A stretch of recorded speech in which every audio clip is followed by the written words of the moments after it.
저는 잠시 죽었었고 그곳에서 예수님이 보여주신 충격적인 장면을 보고 돌아왔습니다. 제 이름은 김선자라고 합니다. 저는 병원에서 죽음을 앞둔 환자들을 돌보는 호스피스 병동의 수간호사로 평생을 일해왔습니다. 지금부터 제가 들려드릴 이야기는 제 인생을 송두리째 바꿔놓은 뼈저린 진실입니다. 만약 여러분도 하나님께서 여전히 기적과 환상으로 우리에게 말씀하신다고 믿으신다면 지금 마음속으로 조용히 아멘이라고 화답해 주시겠어요? 그날은 새벽 2시였습니다. 병원은 소름 끼칠 정도로 고요했지만 공기는 마치 젖은 소미불처럼 무겁게 가라앉아 복도를 짓누르고 있었지요. 린넨 바닥을 밟는 제 발소리가 유난히 크게 울렸습니다. 휴게실 앞을 지나는데 텔레비전 소리가 웅웅거리며 들려오더군요.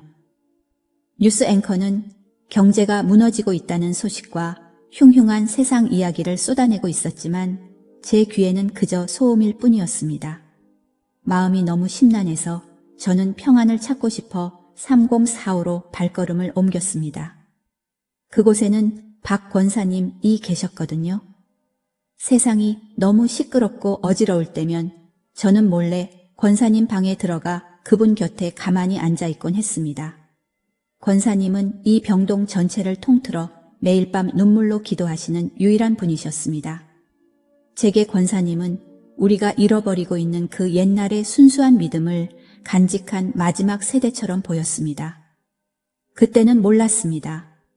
권사님의 그 기도가 우리를 덮치려는 불길을 막고 있는 유일한 방패였다는 것을요. 벽시계가 새벽 3시를 알리던 바로 그 순간이었습니다. 권사님 옆에 있던 심장 모니터에서 삐 하는 긴 소리가 났습니다. 권사님이 떠나신 겁니다. 그런데 그 순간 방 안의 공기가 확 바뀌는 게 느껴졌습니다. 마치 병원을 감싸고 있던 거대한 불 성곽이 순식간에 꺼져버린 것 같은 느낌이었습니다. 어둡고 오래된 설명할 수 없는 무서운 기운이 밀려왔습니다. 심장이 미친 듯이 뛰기 시작하더니 곧이어 끔찍한 통증이 찾아왔습니다. 마치 날카로운 칼이 가슴 깊숙이 박히는 것처럼 아팠습니다. 살려주세요! 라고 소리치고 싶었지만 목이 조여와 소리가 나오지 않았습니다. 다리에 힘이 풀려 주저앉고 말았지요. 차가운 병실 바닥에 쓰러져 헐떡이는 제 숨소리가 들려왔습니다.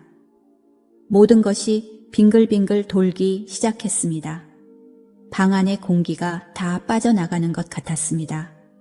손발에서 생명이 빠져나가는 그 차갑고 무거운 느낌. 그러고는 정막만이 남았습니다. 다시 눈을 떴을 때 저는 우주 한가운데 매달려 있는 듯한 깎아지른 절벽 끝에 서 있었습니다. 저 아래로 지구가 보였는데 평소와는 다르게 이상한 빛을 내는 지도처럼 보였습니다. 그때 등 뒤에서 말로 다 할 수 없는 거룩한 존재감이 느껴져 영혼이 덜덜 떨렸습니다. 그분이셨습니다. 예수님이셨습니다. 하지만 주님은 저를 반갑게 맞아주지 않으셨습니다. 그저 슬픈 눈으로 절벽 너머를 응시하며 말씀하셨습니다. 내 딸아 자세히 보아라.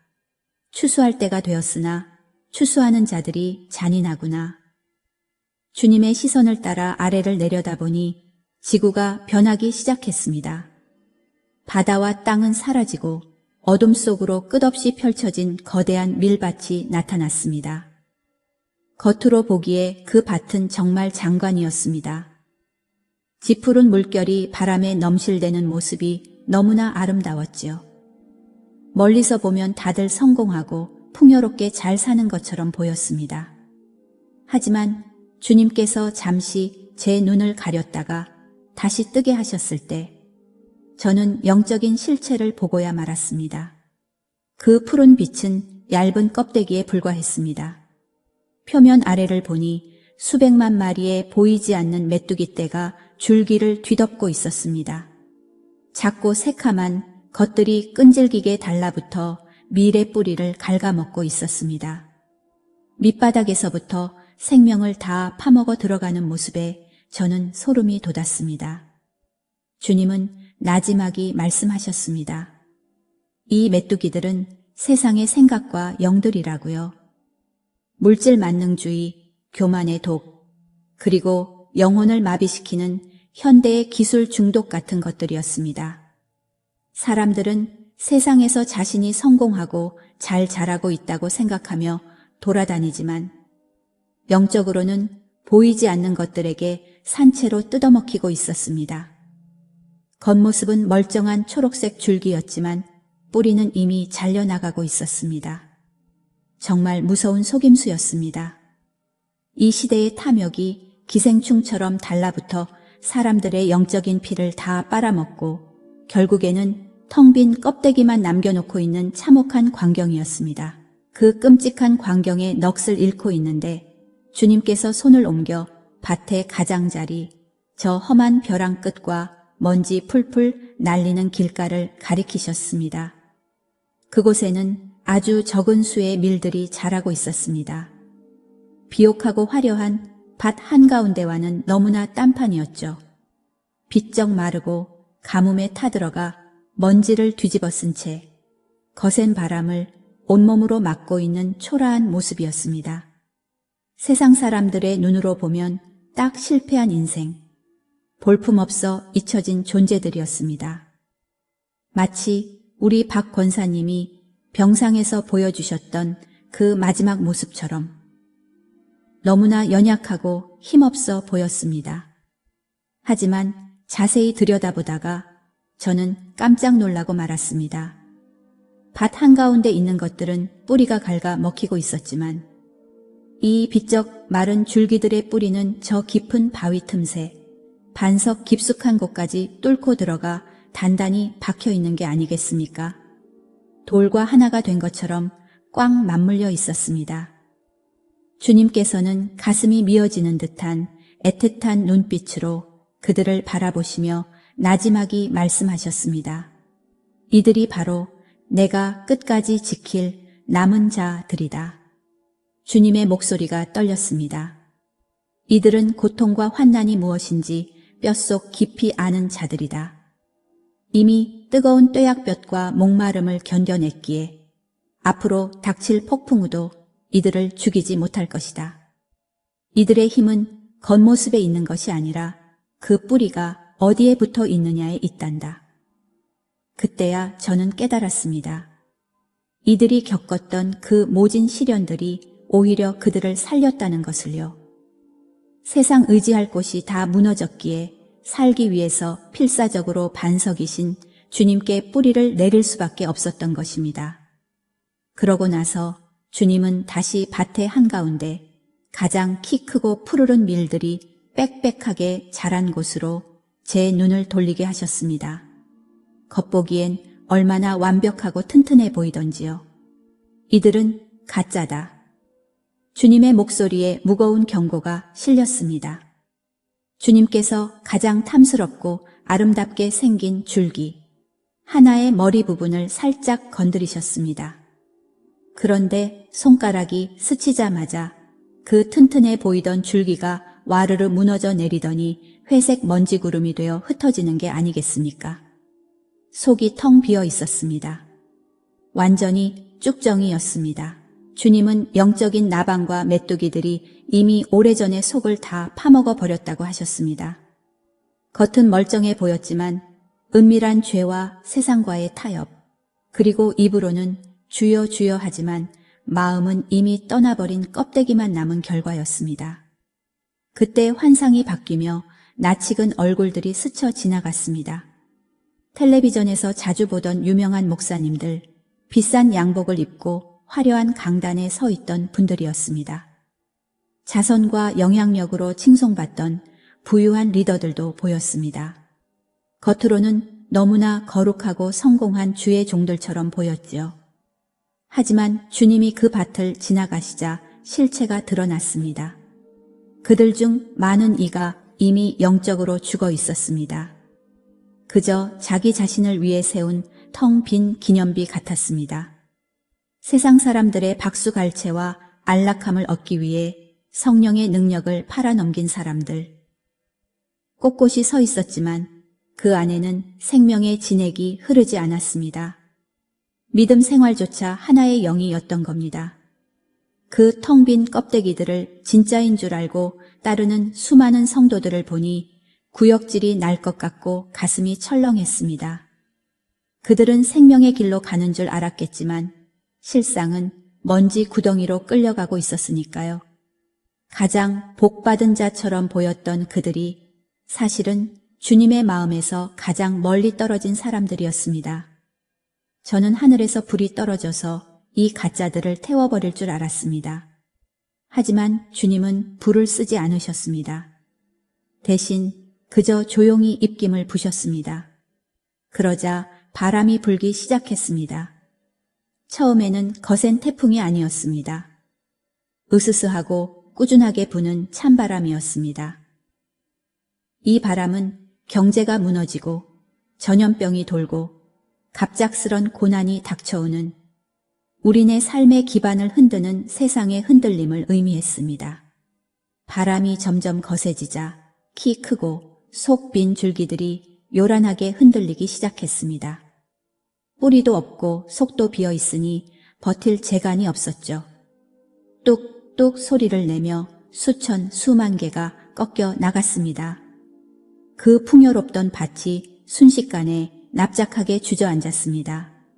초록색 가면이 찢겨 나가자 그 밑에 썩어 문드러진 실체가 다 드러났습니다. 저는 하나님이 너무 잔인하시다는 생각에 그만 울음을 터뜨리고 말았습니다.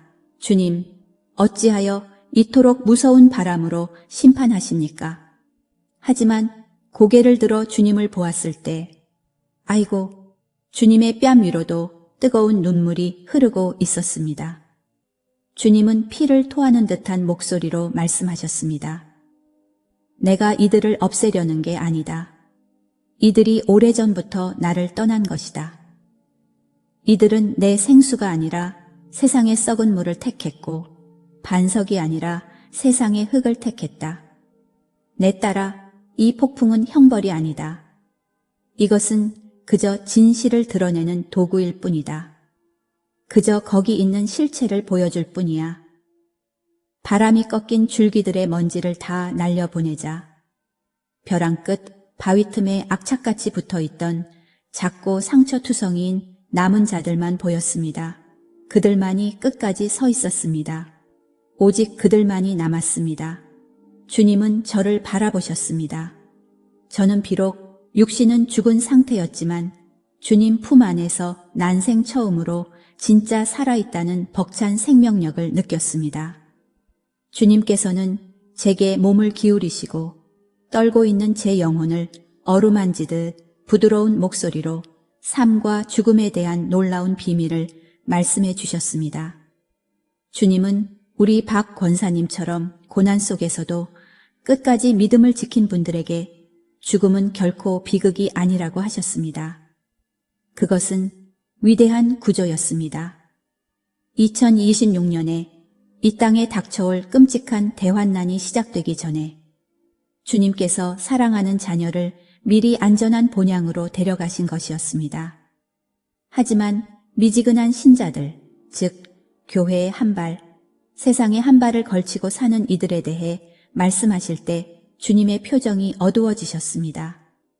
그들에게는 주님이 탄식하셨습니다. 목숨이 붙어 있는 것 자체가 심판이다. 그들은 밥을 먹고 숨을 쉬며 돌아다니지만 주님의 보호막 없이 맨몸으로 살아가고 있다는 것입니다. 그들이 장난삼아 즐기던 세상의 어둠 앞에 이제는 텅 빈 껍데기만 가지고 홀로 폭풍을 마주해야 한다니 가슴이 철렁 내려앉았습니다. 영혼이 주님께 닻을 내리지 않은 채 이 땅에서 숨만 쉬고 있는 것은 축복이 아니라 저주라는 것을 뼈저리게 깨달았습니다. 성도 여러분, 지금 살아 계십니까? 아니면 숨만 쉴 뿐 영적으로는 이미 죽어 있지는 않습니까? 제발 이 순간 가슴에 손을 얹고 스스로 물어보시기를 간절히 부탁드립니다. 그때 환상이 다시 바뀌었습니다. 갑자기 제 눈아래 대한민국 지도, 한반도 땅이 펼쳐졌습니다. 그런데 끈적거리고 시커먼 안개가 땅을 기어다니며 도시와 마을들을 꿀꺽 삼키고 있었습니다. 이것은 어떤 뉴스에서도 보도하지 않고 과학자들도 측정할 수 없는 영적인 재앙이었습니다. 수많은 사람이 그 아래서 흐리멍덩한 눈으로 걷고 있었습니다.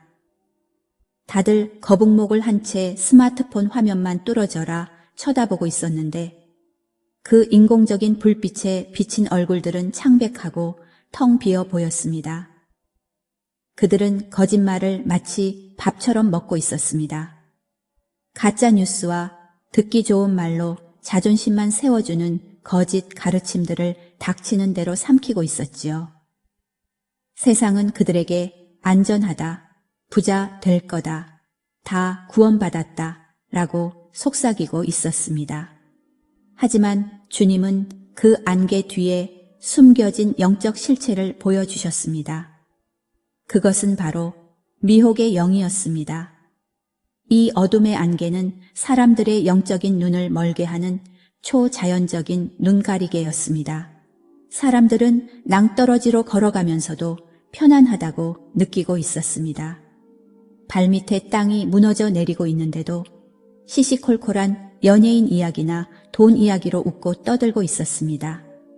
이 속임수의 영이 무서운 진짜 이유는 노예가 된 사람들이 자기 사슬을 사랑하게 만든다는 점입니다. 빛으로 가는 줄 알지만 실상은 지옥의 구렁텅이로 발을 내디딜 뿐이었습니다. 제 영혼이 그들을 향해 안 돼 라고 비명을 질렀지만 안개가 너무 짙어 그들은 제 목소리를 듣지 못했습니다. 그곳은 너무나 평화롭고 기쁨이 넘쳐서 저는 다시는 돌아오고 싶지 않았습니다. 저는 주님 발 앞에 엎드려 엉엉 울며 매달렸습니다.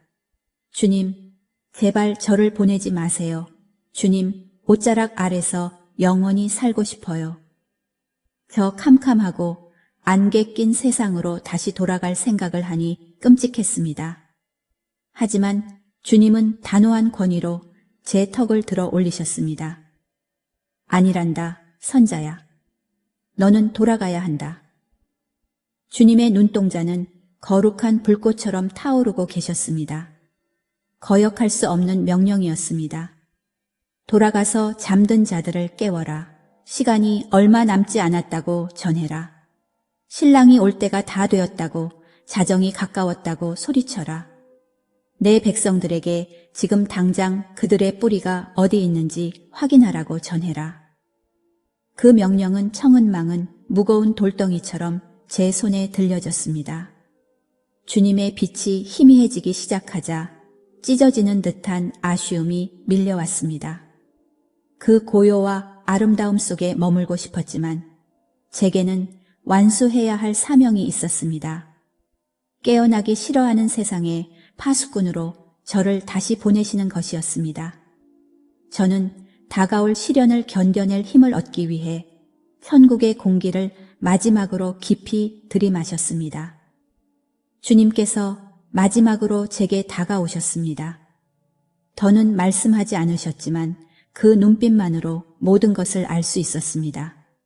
주님은 손을 뻗어 차가운 병원 바닥에서 멈췄던 제 심장, 바로 그 가슴 위에 손을 얹으셨습니다.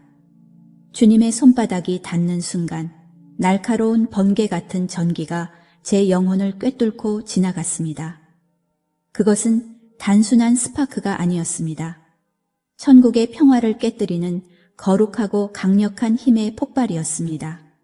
순식간에 제 몸이 뒤로 확 젖혀지더니 절벽과 하얀 빛에서 멀어졌습니다. 어둠 속으로 추락했습니다.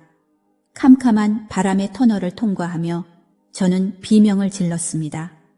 땅을 향해 무서운 속도로 떨어졌습니다. 육체의 무게가 납덩거리처럼 영혼을 짓눌러 왔습니다. 삐, 삐, 삐, 기계소리. 의사 선생님의 다급한 고함. 제세동기에서 나는 타는 듯한 냄새가 한꺼번에 밀려들어 왔습니다. 차가운 공기가 살갗에 닿고 억지로 숨을 몰아쉬는 폐가 불타는 것처럼 아팠습니다. 저는 다시 돌아왔습니다. 눈이 번쩍 떠지는 순간 태산이 짓누르는 것 같은 끔찍한 고통이 파도처럼 밀려왔습니다. 가슴이 너무 뜨겁고 아파서 숨을 쉴 수가 없었습니다. 으스러진 갈비뼈 사이로 억지로 산소를 들이마시며 헉헉 하고 거친 숨을 몰아쉬었습니다. 제 담당 의사였던 최 과장님이 저를 보고 유령이라도 본 사람처럼 얼굴이 하얗게 질려서 뒷걸음질 치더군요. 그러고는 떨리는 목소리로 제 침대 맡으로 다가와 속삭였습니다. 선자님, 8분이나 심장이 멈춰 계셨어요. 우리는 이제 사망 선고를 하려던 참이었습니다. 저는 떨리는 손을 뻗어 의사 선생님의 가운 소매를 꽉 붙잡았습니다. 목구멍이 바싹 타들어가 쉰 목소리가 나왔지만 저는 분명하게 말했습니다. 선생님, 저 다 들었어요. 선생님이 제 맥박 멈췄을 때 뭐라고 소리치셨는지, 간호사들에게 무슨 지시를 내리셨는지, 제 영혼이 빠져나갈 때 그 방 안 공기가 어땠는지 다 봤어요. 제가 토시 하나 틀리지 않고 그때 상황을 그대로 읊어대자 선생님의 얼굴은 경악으로 물들었습니다. 그게 꿈이나 환각이 아니었다는 확실한 증거였죠. 저는 정말로 저 세상에 다녀왔고 세상이 아직 들을 준비가 되지 않은 무시무시한 경고를 안고 돌아온 것입니다. 그날 밤 3과 4호에서의 사건 이후 저는 세상을 예전과 같은 눈으로 볼 수 없게 되었습니다. 제 눈에 씌어있던 비늘이 벗겨진 것 같았습니다. 텔레비전을 틀어 주식시장이 폭락했다거나 경제 위기가 닥쳤다는 뉴스를 봐도 이제 제 눈에는 그저 빨간 숫자나 돈 문제로 보이지 않습니다. 하나님께서 이 세상에 돈나무를 붙잡고 마구 흔드시는 손길이 보입니다. 무엇이 떨어지고 무엇이 남는지 보시려는 거지요. 마트에서 할인 상품을 서로 차지하려고 아우성치는 사람들을 볼 때도 단순한 세일 전쟁으로 보이지 않습니다. 채워지지 않는 것으로 영혼의 허기를 채우려 발버둥치는 현대인들의 깊은 영적 굶주림이 보입니다. 정치, 전쟁, 사회적 혼란, 이 모든 것은 물 표면에 있는 잔물결일 뿐입니다. 진짜 무서운 일은 보이지 않는 저 깊은 물밑 영적 세계에서 일어나고 있다는 걸 깨달았습니다. 지금도 병원 복도를 걸어 다니면 지나가는 사람들의 영적 뿌리가 훤히 보이는 것만 같습니다. 누가 반석이신 예수님께 닻을 내리고 있는지, 누가 바람 한번 불면 넘어질 속 빈 껍데기인지 말입니다. 발밑이 무너져 내리고 있는데도 모르고 잠들어 있는 수만 명의 영혼을 생각하면 가슴이 미어집니다. 벼랑 끝에서 주님이 보여주신 그 환상을 토대로 저는 지금 생명의 근원에서 끊어질 위기에 처한 사람들이 누구인지 피를 토하는 심정으로 말씀드려야겠습니다. 주님의 보호막 밖으로 밀려날 위기에 처한 세 부류의 사람들이 있습니다. 첫째는 장사꾼입니다. 오직 이익과 사리 사욕을 위해 하나님을 이용하는 자들입니다. 예수님의 이름을 팔아 자기 배를 불리고 땅에 왕국을 세우면서도 정작 그 마음은 차갑게 식어버린 교회 리더들과 신자들입니다. 둘째는 주일 신자입니다. 소위 나이롱 신자라고도 하지요. 일주일에 딱 한 번 주일에만 교회 의자를 드고 찬송을 부르지만 교회 문턱만 넘어서면 세상 사람들과 똑같이 사는 사람들입니다. 삶의 열매도 없고 골방 기도에 눈물도 없으며 포도나무이신 주님과 아무런 연결도 되어 있지 않은 사람들입니다. 셋째는 우상 숭배자입니다. 살아계신 하나님보다 정치 지도자나 특정 정당, 이념을 더 믿고 따르는 사람들입니다. 성령님의 경고는 무시한 채 사람이나 권력이 자기를 구원해 줄 거라 믿고 그들을 쳐다보는 자들입니다. 이 세 부류가 바로 밭 한가운데 서 있는 겉보기엔 멀쩡하고 키 크지만 속은 텅 빈 쭉정이들입니다. 주님은 제게 분명히 보여주셨습니다. 큰 바람이 불면 가장 먼저 바스러져 먼지가 될 자들이 바로 이들이라고요. 하나님이 잔인해서가 아닙니다. 폭풍을 견디게 해줄 유일한 생명줄을 그들 스스로 끊어버렸기 때문입니다.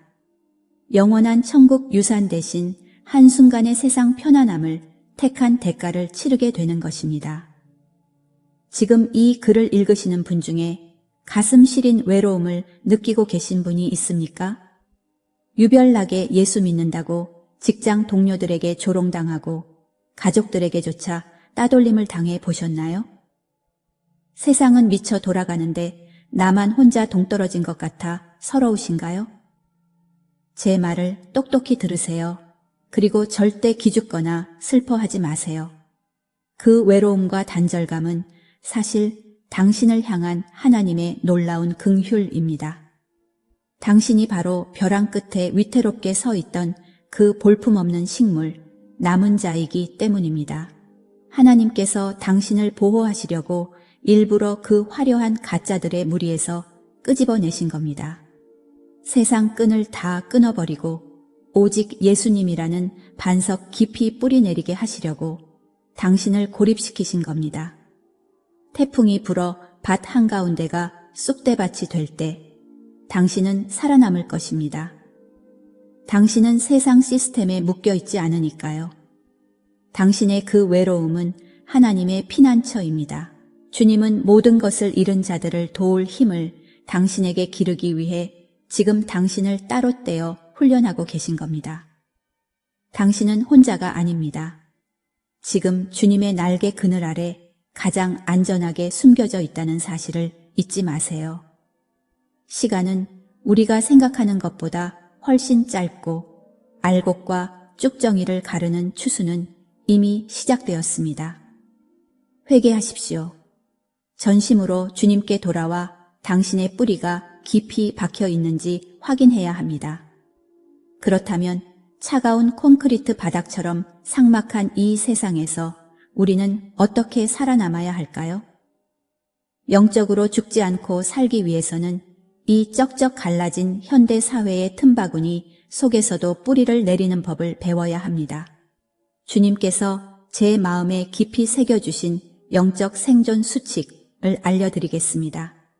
첫째, 매일 영적 디톡스를 해야 합니다. 하루에 딱 1시간만이라도 텔레비전을 끄고 스마트폰을 저 멀리 치워두세요. 세상의 모든 소셜미디어와 연결을 끊으십시오. 그 고요함 속에서 단순히 시끄러운 소리를 피하는 게 아닙니다. 그 시간은 다시금 주님의 세미한 음성을 듣기 위해 내 영혼의 골방을 만드는 시간입니다. 둘째, 절대 이 길을 혼자 가려 하지 마세요. 마음이 맞는 성도 2-3명을 찾아 작은 기도 모임을 만드세요. 초대교회의 다락방처럼 믿음의 지하 조직이라고 생각하세요. 세상의 거대 시스템들이 다 멈추고 무너질 때 이 작은 기도의 재단들만이 끝까지 무너지지 않고 서로를 지켜줄 유일한 버팀목이 될 것입니다. 셋째, 영혼의 곳간을 미리 채워두세요. 물론 비상식량과 물도 중요하지만 더 급한 건 영적인 양식입니다. 아직 해가 떠 있을 때, 지금 자유롭게 성경을 볼 수 있을 때 하나님의 말씀을 신비에 깊이 새겨 놓으세요. 캄캄한 밤이 오면 그때는 성경책을 펴는 게 아니라 당신 안에 이미 숨겨둔 진리의 말씀 하나 붙들고 버텨야 할 때가 올 것이기 때문입니다. 이것이 바로 땅이 흔들려도 우리가 요동하지 않도록 반석에 닻을 내리는 방법입니다. 박 권사님의 텅 빈 침대 곁에 앉아 있는데 문득 에스겔 9장의 환상이 떠올랐습니다. 그 말씀에서 주님은 천사를 보내 성읍을 돌아다니게 하시며 그 땅의 가증한 일들 때문에 가슴치며 탄식하고 우는 자들의 이마에만 표를 하라고 하셨지요. 심판이 시작될 때 오직 그 표를 받은 사람들만 목숨을 건졌습니다. 저는 깨달았습니다. 지금 여러분 중 많은 분이 느끼고 계신 그 마음의 고통이 약해서 그런 게 아니라는 것을요. 이 세상의 어두운 현실을 보며 느끼는 그 깊은 쓰라림. 잃어버린 다음 세대를 보며 쏟아내는 그 애통함. 그것이 바로 당신의 삶에 찍힌 하나님의 표입니다. 당신의 슬픔은 당신이 하나님께 속한 사람이라는 확실한 증거입니다. 세상 사람들은 마음이 돌덩이처럼 굳어버렸지만 당신의 마음은 여전히 성령님께 반응하며 부드럽게 살아있다는 증거니까요. 그러니 흐르는 눈물을 부끄러워하거나 멸시하지 마십시오. 그 눈물은 환난의 때에 당신을 보호하시려고 주님이 당신을 내 것이라 구별하여 찍으시는 잉크와도 같습니다. 주님은 저에게 구름 한 점 없는 인생이나 폭풍우가 피해가는 편안한 길을 약속하지 않으셨습니다.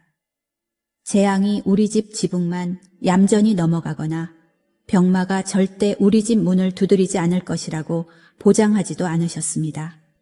차가운 병원 복도의 불빛, 기계음만 가득한 긴 밤, 혹은 통장 장호가 바닥나 앞이 캄캄해지는 그 무너지는 순간들을 면하게 해주겠다고 말씀하신 적이 없습니다. 그런 약속은 주신 적이 없습니다. 대신 주님은 안락함보다 훨씬 더 위대하고 흔들리지 않는 것을 주셨습니다. 그것은 바로 평안입니다. 태풍의 한가운데서도 설명할 수 없는, 세상의 논리로는 이해할 수 없는 초자연적인 평안 말입니다. 이 평안은 의사가 가망이 없습니다. 라는 진단을 내려도 도망가지 않습니다. 이 평안은 모두가 잠든 새벽 3시, 두려움이 가장 크게 속삭이는 그 시간에 딱딱한 병원, 플라스틱 의자에 앉아있는 당신 곁을 지키고 있습니다. 경제가 휘청거리고 믿었던 시스템이 마비되고 안전하다고 여겼던 모든 것이 손안에서 먼지처럼 사라질 때도 이 평안은 흔들리지 않습니다. 이 평안은 고난이 없는 상태가 아닙니다. 현실을 부정하는 것도 아닙니다. 이것은 왕이신 주님이 지금 나와 함께 하신다는 분명한 임재입니다. 주님은 항상 우리 주변의 폭풍을 잠재우시는 건 아니지만 그 폭풍 속에서 우리를 붙들어 메어 주십니다. 주님은 바람과 파도를 피하는 피난처가 아니라 그 바람과 파도 한가운데 있는 우리의 피난처이십니다. 그리고 세상이 공포와 혼란에 빠져 비명을 지를 때 우리 남은 자들은 큰 목소리가 아니라 고요한 마음으로 구별될 것입니다. 왜냐하면 우리는 말씀 한마디로 바람을 잠재우시고 파도를 굴복시키시는 그분을 알고 있기 때문입니다. 회복실로 옮겨진 뒤 저는 고집을 부려 다시 삼겁사오로 가겠다고 했습니다. 방은 이제 너무나 조용했습니다. 그 급박했던 위기의 순간들은 사라지고 박 권사님의 침대는 텅 비어 있었지요. 권사님은 떠나셨습니다. 하지만 협탁 위에는 권사님의 낡고 해진 성경책이 그대로 놓여 있었습니다. 늘 두시던 그 자리에 말이죠. 수십 년 동안 얼마나 많이 넘겨보셨는지 성경책 등은 다 갈라져 있었고 종이는 수많은 눈물, 자국과 기도의 흔적, 그리고 식어버린 둥굴레차 자국으로 누렇게 얼룩져 부드러워져 있었습니다. 제가 그 성경을 집어 가슴에 품는 순간 거룩하고도 명확한 깨달음이 파도처럼 밀려왔습니다. 아, 권사님의 기도의 겉옷이 이제 내게 넘어왔구나. 이제 저는 단순히 환자 차트나 확인하고 주사나 놓는 간호사가 아닙니다. 저는 파수꾼입니다. 저는 그 밭을 보았습니다. 바람에 실려오는 경고의 소리를 들었습니다. 주님의 손이 제 심장을 누르는 그 무거운 무게를 느꼈습니다. 하지만 이 사명은 결코 저 혼자 감당하라고 주신 게 아님을 압니다. 그래서 지금 이 작은 화면을 통해 여러분의 손을 잡으려는 겁니다. 제가 죽음 너머에서 받아온 이 횃불을 이제 집사님, 권사님, 장로님, 바로 당신의 손에 넘겨드립니다. 이제 여러분이 여러분의 가정과 이웃, 그리고 여러분이 사는 도시를 지키는 파수꾼이 되어 주셔야 합니다. 이 경고를 받으십시오. 하지만 그 곁에 항상 소망이 함께 걷고 있다는 사실도 잊지 마십시오. 당신에게 맡겨진 것을 굳게 지키십시오. 믿음의 선배들이 남긴 유산을 이어받아 당신이 든 그 빛으로 가장 깊은 어둠까지 뚫고 나가시길 바랍니다. 이제 여러분을 위해 기도해 드리고 싶습니다. 제 개인의 말이 아니라 성령님의 권위와 덮으심 아래 선포되는 축복으로 받아주시길 간곡히 부탁드립니다. 지금 어디서 이 글을 보고 계시든 어떤 무거운 짐을 지고 계시든 지금 이 순간은 결코 우연이 아닙니다. 하나님 아버지, 지금 이 메시지를 보고 있는 귀한 영혼들을 주님 손에 올려드립니다. 주님은 이들의 마음과 남모르는 씨름, 그리고 골방에서 남몰래 흘린 눈물을 다 보고 계십니다. 주님, 지금 이 시간 예수 그리스도의 보혈을 이 가정 위에, 이들의 생각과 부부관계 위에, 그리고 눈에 넣어도 아프지 않을 자녀들, 머리 위에 뿌리고 덮습니다. 원수 마귀가 틈타 혼란과 분열을 일으키려 했던 모든 곳에 주님의 보혈로 보호막을 쳐 주시옵소서. 옛날 주님의 백성들을 위해 문설주에 피를 바르셨던 것처럼 이 가정은 내 것이다 라고 선포하여 주시옵소서. 아버지, 간구하오니 우리 안에 미지근한 신앙과 은밀하게 숨겨둔 세상과의 타협, 그리고 믿음의 뿌리를 썩게 만드는 모든 게으름을 몰아내 주시옵소서. 숨겨진 것들을 드러내시고 주님께로부터 오지 않은 것은 뿌리째 뽑아 주시옵소서. 능력의 이름 예수 그리스도의 이름으로 명하노니 두려움과 불안, 위축되게 하는 영은 지금 당장 떠나갈지어다. 이곳에 두려움이 설 자리는 없다. 두려움은 목소리를 낼 수 없다. 완전한 사랑이 너를 내쫓느니라. 우리는 내 힘이 아니라 예수 그리스도의 깃발 아래 하나 되어 폭풍 앞에 서 있습니다. 우리는 확신과 믿음으로 선포합니다. 예수님만이 추수의 주인이시며 열방의 주인이시고 우리 가정의 주인이시며 다가올 모든 날의 주인이십니다. 주님의 나라는 결코 망하지 않습니다. 주님의 말씀은 하나도 땅에 떨어지지 않고 반드시 이루어질 것입니다. 아멘. 기억하세요. 이 싸움에서 당신은 절대 혼자가 아닙니다. 아무도 알아주지 않는 것 같고 나만 덩그러니 숨겨진 것 같아도 당신은 보이지 않는 거대한 군대의 일원입니다. 전 세계 곳곳에 흩어져 있지만 한 성령, 한 믿음, 한 소망 안에서 연결된 남은 자들입니다. 우리 서로를 찾아봅시다. 마음이 움직이신다면 댓글에 당신이 계신 도시, 나 지역 이름을 남겨주세요. 믿음의 증거들이 모여 기도의 지도가 불 밝혀지는 것을 함께 보고 싶습니다. 우리는 끝까지 함께 서서 깨어 지켜보고 기도하며 인내할 것입니다. 주님께서 당신에게 복을 주시고 지키시기를 원합니다. 주님께서 당신의 마음을 지키시고 가정을 보호하시기를 원합니다. 주님의 평강이 당신의 집 위에 방패처럼 덮으시길 간절히 축원합니다.